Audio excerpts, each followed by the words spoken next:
community section and guests. Why don't we start out with our scheduled guest, and then we can turn to any other community members who may want to say anything. So, Adam, you're up and you're here to talk about Emerald Ash Borer, as foresters like to say, EAB, apparently. EAB, yep, that's the short. I'm just gonna try and share my screen here quick with you. I'm perfectly comfortable with this being relatively informal. If there's questions along the way, you want me to clarify something or expand on something, by all means, just shout it out, or do the little hand raising thing, and maybe somebody can alert me to any hands that went up. But as was mentioned, I'm Adam Strehlow, he, him. I'm a urban forester for the forestry section in Parks and Rec.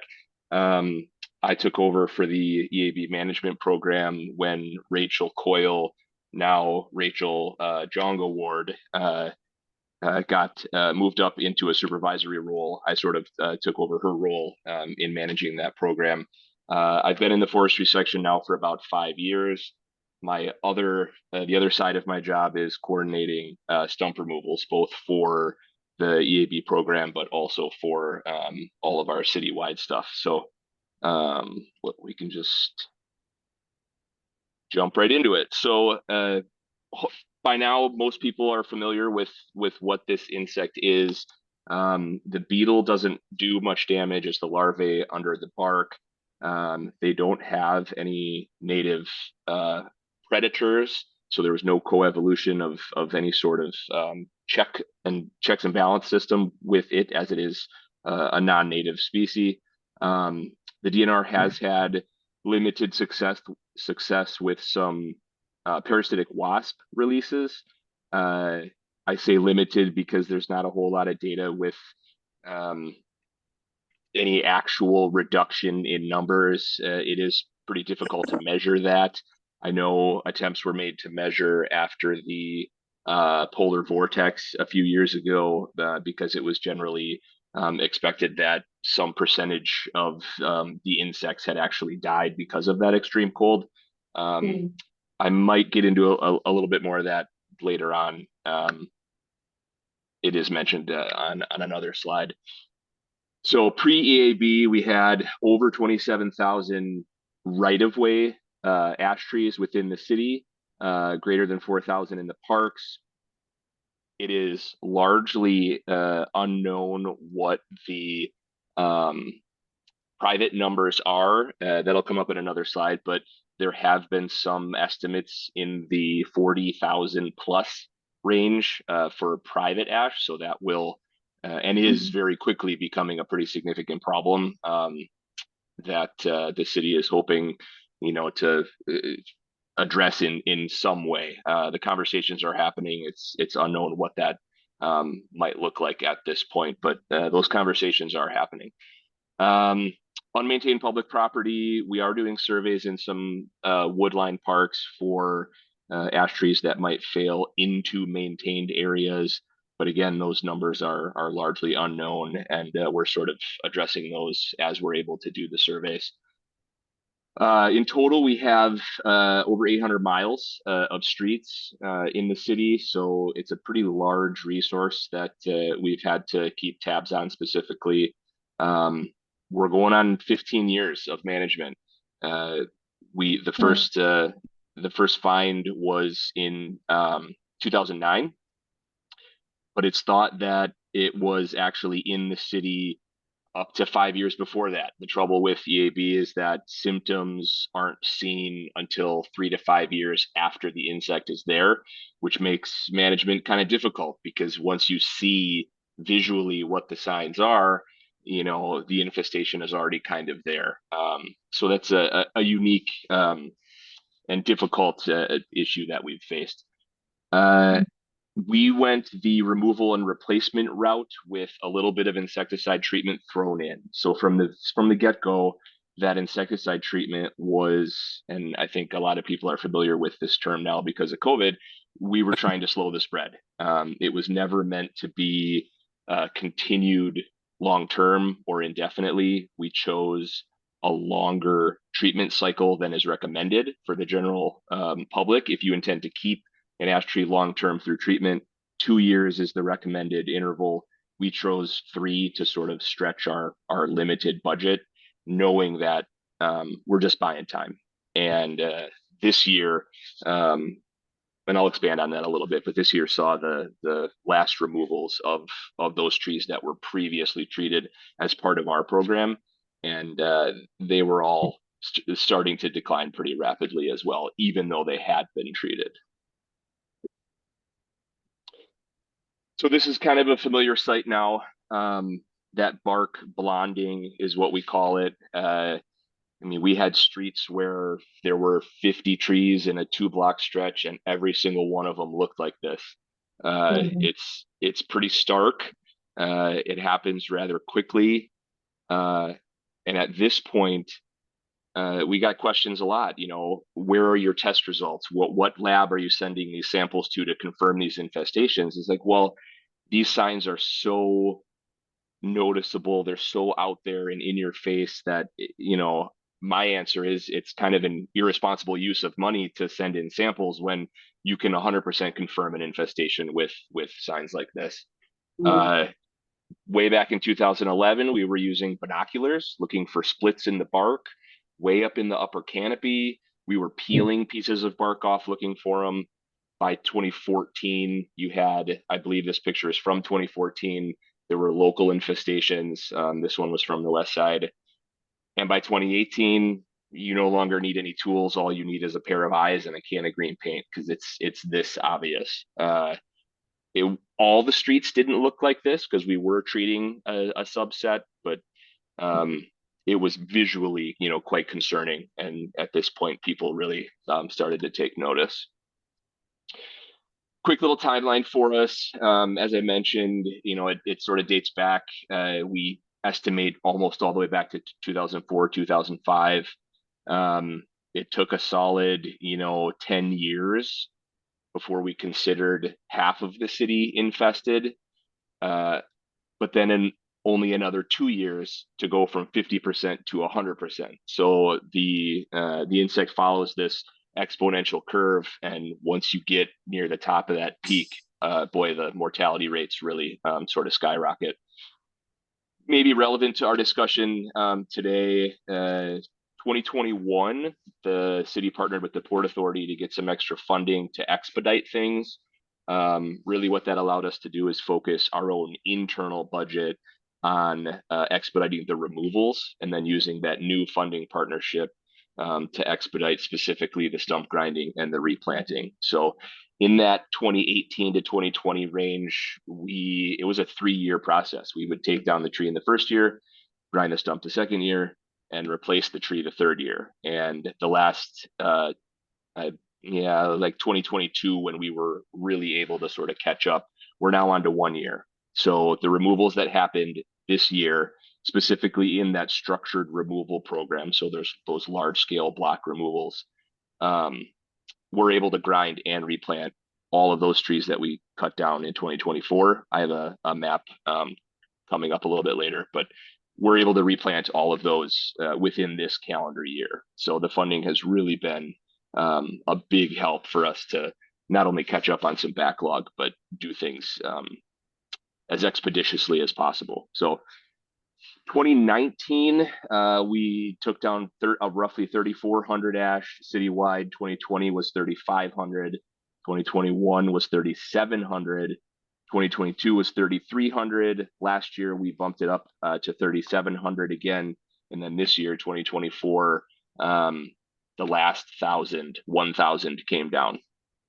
I'll mention again, though, that this is specifically right of way, so boulevard ash trees. Is there a question somewhere? No, I just clearing my throat, sorry. Okay, sorry, that's all right. Well, actually, as long as you're asking, I'm curious about how you choose the trees to replant with. Maybe you'll talk about this, but are you thinking about like the climate change, and are the new trees kind of looking forward to what is ahead for us climate wise and pollinator friendly, all that stuff? Yeah, I will definitely touch on that in a few slides. The short answer I'll give you now is it's a joke I don't like to make, but we're hoping third time's the charm. You know, the elms, Dutch elm disease happened. We replaced everything with ash. This is happening. Well, diversity is a top, if not the top priority for us in our planting plans. So I like to think that we've finally learned our lesson and know what it takes to build a more resilient canopy. But I can get into a few more specifics on that in a couple slides. There's Thanks. also a question in the chat about are the 200 in Como Park have been removed yet? Yes, I had actually the very next slide is a map of those removals, and they are complete. I don't know what else I wanted to mention on this particular slide. Going forward, we are going to continue replanting vacant sites throughout the city in addition to replanting these structured removal blocks. And we do have 112 park ash that are, at least for now, going to be treated by us sort of indefinitely. The one sort of specimen that sticks out is a favorite in this office. There's one big one in Douglas Park down in District 3. And we want to keep some of those, you know, specimen trees in our parks. I guess I should also mention that we do have a tree planting program. It's part of a youth job training program. I don't have a lot of specifics on the program itself. I believe it's in partnership with Tree Trust. We feel good that we're able to sort of we were able to sort of include this program in kind of what we're doing. So on to Como Park. So what you're seeing, all of the individual green points are ash removals. There's a couple black points in there. We did part of this contract that we put out included a couple non-ash species that were dead. A lot of the material from these trees in the unmaintained areas was actually left in place. That's sort of twofold. We were able to collaborate with our natural resources department, and it's good habitat. Mammals, insects, everything in between. That material left in the woods is good for the ecology of the forest itself. But in addition to that, it saved us a lot of money in the contractor cost of not having to haul all that material. So I do know that some of the trail, some of the man-made, sort of resident-made trails through some of the natural areas may have gotten blocked by some degree. It's not something, because we don't maintain those trails, it's not something that forestry had the capacity to send out more crews to clear all of that. I believe the total number of removals in the park was just over 200. It went very smoothly. Contractor went in the winter and was able to get all those removals done without much fuss.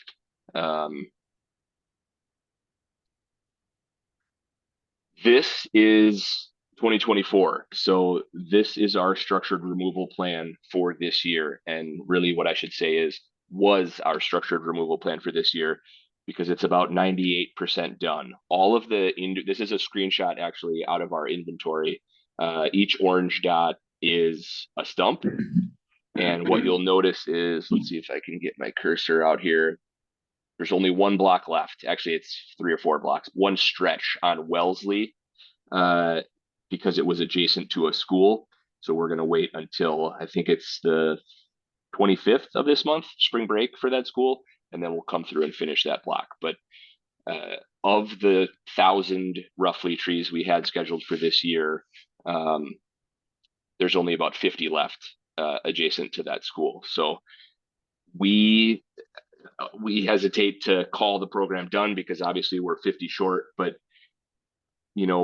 for the most part, that's the unfortunate end of 27 roughly 1,000 boulevard trees. I find myself saying a lot to many people, this isn't why I got into forestry. I had no intentions of being the Grim Reaper for an entire species of tree. But as a manager of this resource, it's the unfortunate reality that we had to. It was just something that needed to be managed, and removal and replacement was what was determined to be the best course of action and the most reasonable course of action for the budget that we had and the timeline sort of that we had in front of us. One other thing I want to mention, yeah, This question? sure. I know you said that you left the trees in the forest that you cut down, but what did you do with the trees that you removed on the boulevard? You mean like the debris, like all of the material? Yeah, like the actual tree. We have the city has a contract with ultimately District Energy. So every tree, ash included, all other species, like every little twig that is produced through forestry maintenance, all ends up at Pig's Eye recycling facility down by the river. They process it into mulch, and ultimately it gets burned by District Energy, and I believe provides hot water, non-potable, like heating system water, steam for many of the buildings downtown. So we nothing gets left. I mean, it's everything that we create is utilized. Not everybody is able to do that. Not every municipality is able to do that or have a resource like that that can utilize all of that wood. So wood debris can definitely be an issue. But for us, it's a very slick. Our drivers, our haulers on our arborist crews, you know, they've got it down to a science where these guys know how long it takes to get down to Pig's Eye, make their dump, and get back to the job site. It's more efficient to do it that way. It looks like a lot of private companies are moving that way too, as opposed to using a large chipper and chipping it on site. People are moving towards the larger trucks with the clam grapple and right into an open top semi, so they can just haul the big pieces directly down to Pig's Eye. Thank you. Yep. Is District Energy worried about a shortage now that you're running out of ash trees finally? I think the short answer to that is no. Pig's Eye is overrun with material to the point where they have periodic closures and don't allow private companies to dump wood debris there because they can't process it fast enough. So at least for the time being, there's no shortage of wood material. I don't have the exact numbers in front of me for non-ash removals citywide, but I do know that, you know, it's in the order of thousands. That even with the ash gone, they'll still be getting all that material. It's hard to say. There's a lot of behind the scenes stuff that's above my pay grade in regards to Pig's Eye and District Energy and how that all works. But short answer is I don't think there's going to be much of a shortage. Last thing I'll mention about this map is that aside from District 3, you can kind of see that this last year we're pretty heavy on, you know, the western side of the city. That's a product of where it was first discovered. It was first detected up here in District 12, and it moved to the southeast. And again, what we were trying to do was slow the spread. So we were the decision to treat any of these blocks was made because we were targeting new areas of infestation. It's easy to, interpret data, in different ways. Some people see this as, oh, well, the wealthier districts on the western half of the city got to have their trees treated, and us on the eastern half of the city didn't. It had nothing to do with the decision. The decision was based on where we were finding the insect and attempting to, sort of isolate these pockets to try and slow the spread. And it just turns out that, yes, these western districts got to have their trees a little bit longer, but they got hit with it first. So the eastern districts had their trees not infested at all, and conversely kind of had more of a potential opportunity to treat those trees because the infestation wasn't there yet.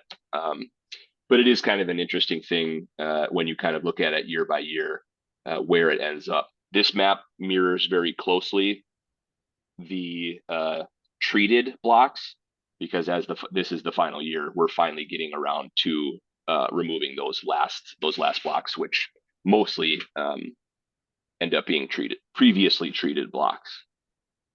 Another question, I think. Yeah. Yes, I was going to ask, how do you communicate with homeowners regarding the tree removal and the increased amount of sunlight that comes onto their front yard from these boulevard trees being removed? Maybe it might damage some existing front yard foliage, plants, grass, other things. Is there a good way to communicate how to best manage that interaction?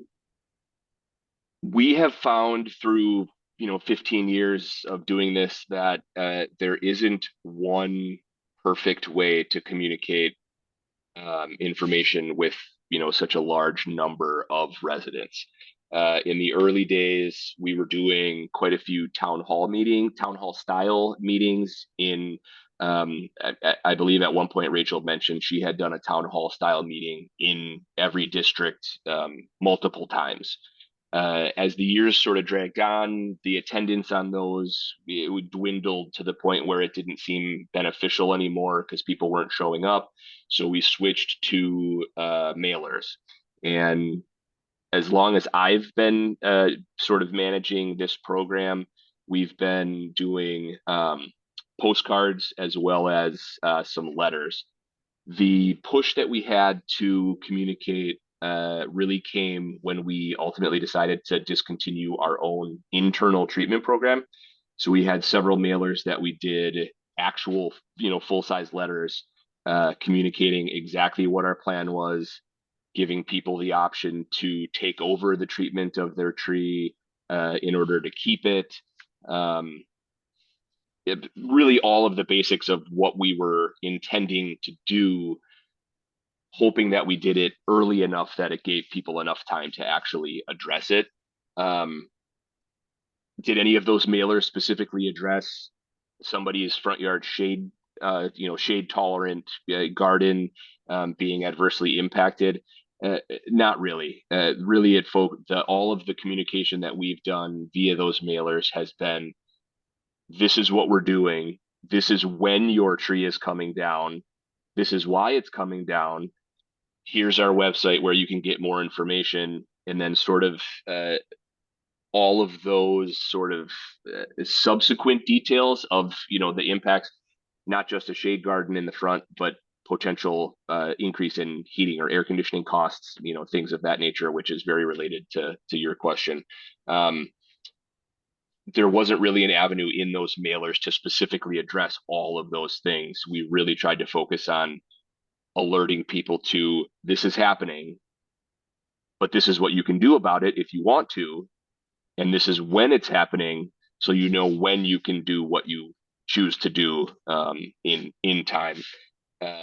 Was it a perfect system? Absolutely not. Could there have been a better way? I'm sure there could have been.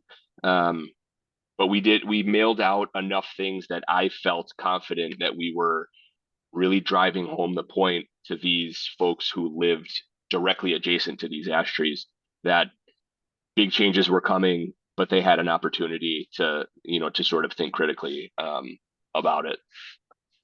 What percentage of people ultimately did, it's impossible to know, but we do have, actually on this slide right here, there are about 800 property owners that chose to take over that treatment program from us in order to keep their ash trees on the boulevard. So it's under 1,000. I wished it would have been more. I tried to do my best to accommodate folks that maybe missed a deadline here or there. You know, if we could save a tree that was actually in a condition that could have been saved, I was willing to sort of help in any way that I could. I wish that number was higher, but you know, it's better than nothing. I don't think Minneapolis gave people the option, and it was just kind of a clear cut remove and replace. There's a lot of angles that we might take on that question. I'm not sure I can offer much more detail than what I have. Okay, thank you. Adam, I have a kind of a dumb question, but I'm guessing that the original motivation might have been to slow the spread of the ash borer. But now that most of the trees are gone, perhaps the motivation is more remove the trees so that new trees can be planted. I think so. Before I came to St. Paul, I was in the private sector, and even 10 plus years ago, I was already telling people this is happening. You know, my personal opinion back then and professional opinion back then was you're better off just doing a remove and replace. If you, not everybody can be in that same situation, but if you're in the situation where you can remove and replace, in 10 years, when your neighbor who decided to do nothing has to deal with it, you already have a tree that's been growing for 10 years, a new tree that doesn't have, you know, a known imminent threat. So for us, that's definitely true. In the beginning, it was, we knew our budget, we knew it was going to fall short, and we knew that we had to slow the spread. So we implemented a temporary treatment program. And now really our primary focus is get those new replacement trees into the ground as fast as we can. Hey, Adam, how many more slides do you have? We're hoping to finish up in about 5 to 7 minutes. Sure. 2 or 3 I can breeze through. I apologize. I do with 15 to 20 years worth of data and information, I can definitely get long-winded on any one of these topics. We have about 1,000 trees remaining at the beginning of this year. Like I mentioned, all but 50 are done. 800 roughly are being treated by property owners. There are 112 in parks that are being treated by the city, as far as I know, indefinitely. There are 700 plus ash on the schedule for removal in parks. 200 are happening at Como Golf. Only 15 of which are actually like on the course. The other 185 are in the unmaintained wooded areas. So the impact shouldn't be too great. Shepherd Crosby is a big project. The contractors are finished along Shepherd Road, but bid the project based on the equipment they were going to use. They were hoping to have frozen ground and snow cover. So the interior ash trees within Crosby Farm Regional Park are a bit delayed because of our atypical winter we're having. So I already mentioned the Port Authority funding. The old system was a 3-year. We're now able to do it in 1. Sometimes it bleeds over into 2, but this year specifically, we will be able to do grinding and replanting this year. We are also hoping to completely erase our backlog. Non-ash stumps went on permanent hiatus for a number of years, and we do have the funding and I believe the capacity with our contractors to clear the entire backlog, including District 10. So every stump in District 10 should be cleared this year, unless the tree was cut down this year. So any trees that were cut down, you know, in the last 2 months, those will wait until next year, and that is our original schedule for stump grinding. The tree happens in year 1, the grinding happens in year 2, but any outstanding stumps in District 10 are fully intended to be ground this year. We do it, yeah. Does the stump grinding depend on the type of tree? Because we noticed on our block that there were like a whole bunch of trees that got taken down, got ground in right away, but across the street there are some old stumps that are still there. So I don't know if that was, it's on the boulevard, but it's in front of a nursing home. So I don't know if it was connected with something else, or if there's why they weren't or ground in at the same time. Yep. So unfortunately, due to however budgeting works, the ash structured removal stumps have separate funding and are able to be ground quicker. The idea being that those blocks saw a larger impact in their canopy change and would benefit from a more expedited schedule. So it's a confusing explanation, but the one thing I tend to stress with people is we know that those are there. We know they're there. We haven't forgotten about them. And like I just mentioned, we fully intend to clear all of them this season. So if anybody feels like something has been forgotten, we know about it, and we're moving towards taking care of that backlog. But the non-ash species, some of the older ones, are just an unfortunate sort of byproduct of the way the budgeting sort of worked out. Okay, thank you. Yep. This is our planting list. So this goes back to the species, the question about what we're planting. We're planting a lot, and we are even sort of pseudo testing a few species that might otherwise in the last 20 years not been able to plant here. But because we're getting warmer, the USDA, plant hardiness map is changing. We are trying some things. If folks want to plant their own tree on the boulevard and test something that's of slightly larger risk than we're willing to do, we wholeheartedly support that. So some people have, I think the one that comes to mind is pawpaw. It is a potentially fruiting tree, but I come by way of Madison, and they're beautiful trees, and they were a lot easier to grow there. It's interesting to see that we might be able to grow them here, but we are always going to continuing education seminars and update. This list is updated very frequently with species we find out that are bad. Some of the hybrid elms we found were really prone to breakage in windstorms, so we stopped planting a couple of those. Patriot elm, I think was what. Nope, Patriot's on there. It'll come to me, but there was one elm in particular that was failing quite regularly, so we stopped planting it in favor of some of these other ones that have held up better. I emailed this PDF to Shevik, and that should be made available to y'all. It is also available at stpaul.gov. It's available as a PDF. So this is what we actually use internally. We make that same list available to folks to help with their own decisions on their own boulevards. This is what you might see if you're on a block where things are happening. This is our new door tag. I believe it is sticky now instead of a hangy.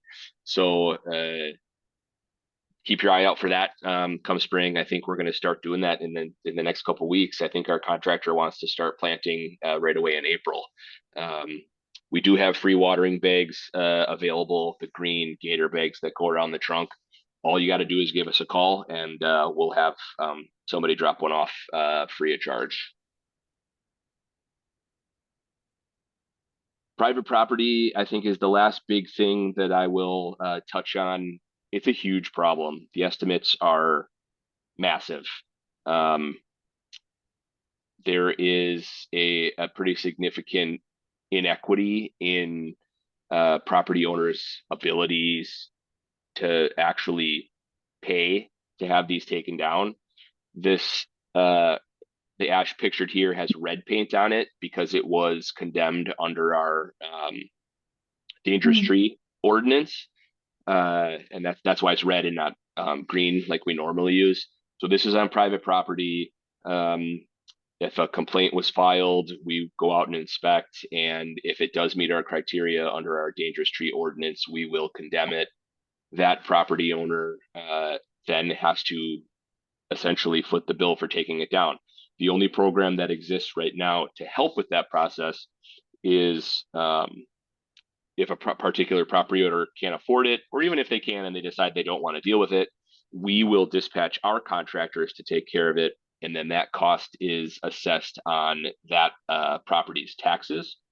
And I say the one program that exists to assist that is you can appeal that and have it split up over some number of years. I believe you can divvy it up over a maximum of 10 years. So that unto itself can be advantageous.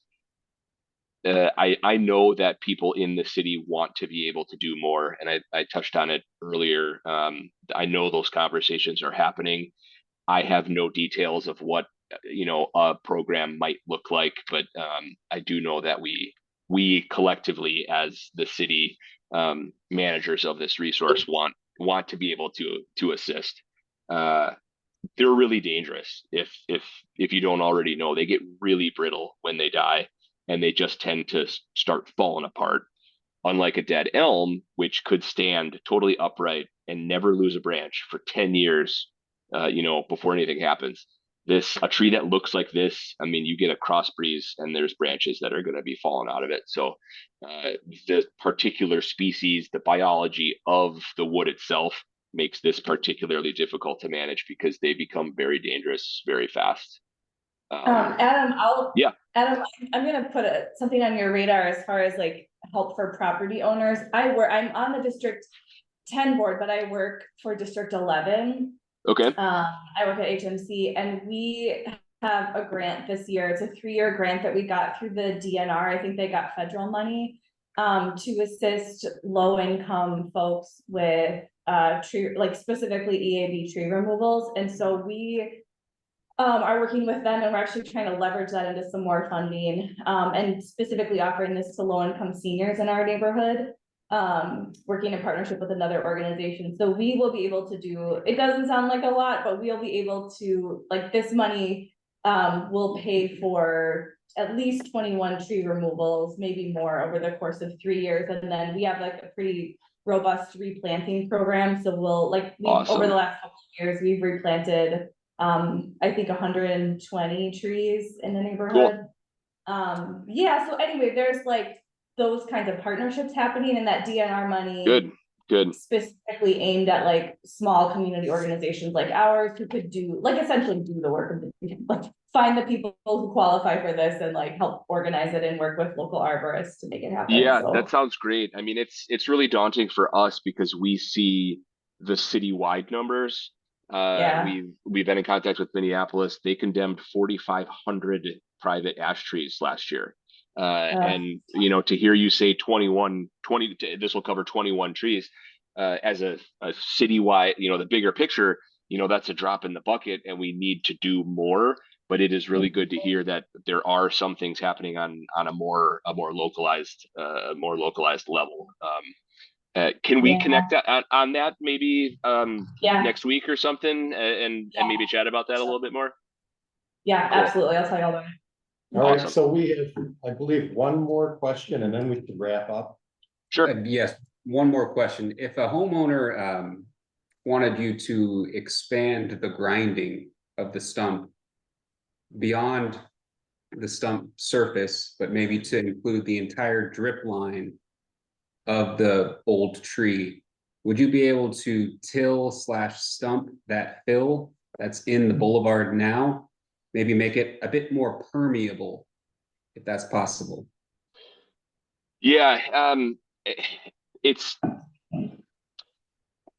that's a tough answer because I'd measure most of the stumps that I then give out to contractors, and I do tend to measure pretty heavy. If we know a tree has to go in the same spot, we'll actually request a deep grind, which our normal grind is only about 8 inches below grade. A deep grind goes down to 18, I believe. It could even be 24. So there are instances where we request deeper grinds. For us, the answer is essentially sort of handcuffed by how we're charged by the contractor. It's considered diameter inches.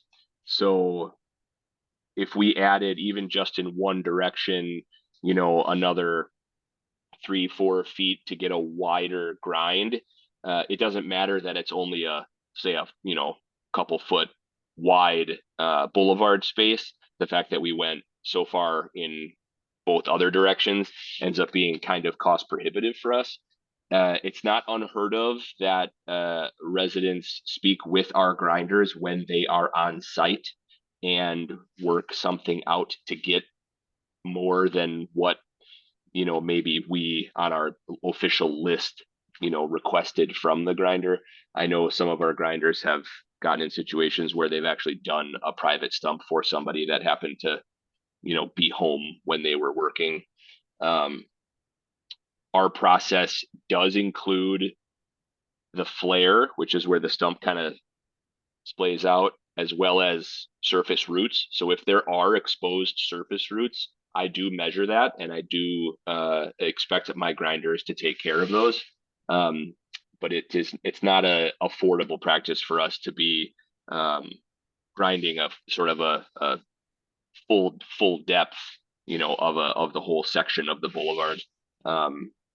People have started excavating their boulevard after a stump grinding and then complained like, you didn't grind enough. Like, here, I exposed all this extra root system. It's like, well, the specs in our contract, the contractor did what is in our specs. And then you wanted to bring, you know, the turf back down to curb, sidewalk grade, and exposed, you know, some more stuff that was there. So there are situations where, you know, individual situations might need to be sort of assessed on a case by case basis, but as a practice, I give the contractor what I consider to be a healthy measurement to get what is exposed, and that's kind of all they're responsible for. Great. All right. Well, thanks a lot, Adam. Appreciate it. If there are other questions, here's Adam's contact info, both email and phone number. So we take a lot of pride in being reachable. So if you have a question that is not something that's under my direct purview, you now have my information. Send me an email. Doesn't matter. I will forward it on to the forester who, you know, is responsible for that question, and somebody will get back to you. We want to be available for folks. And like I said, we take a lot of pride in that. So reach out with issues, big or small. Great. All right. Thanks a lot, Adam. Thank you. Thanks. Thank you.